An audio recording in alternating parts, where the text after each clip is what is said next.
Tak, assalomu alaykum. 9-fevral 2025-yil Koson tumani, Qashqadaryo viloyati Koson tumani Qoradagi mahalla fuqarolar yig'iniga Hasan Qahramonxonaga xonadoniga 5 kilovatdagi 10 tizimli fosil elektr stantsiyani to'liq o'rnatish ishlari yapıladi. Aslida ishga tushiramiz.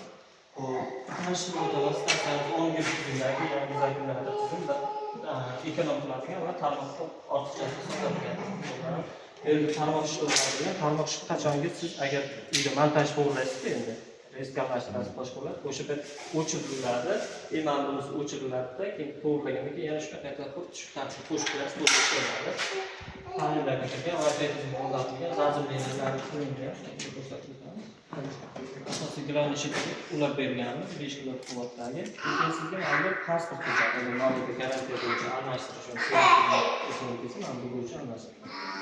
Azizlar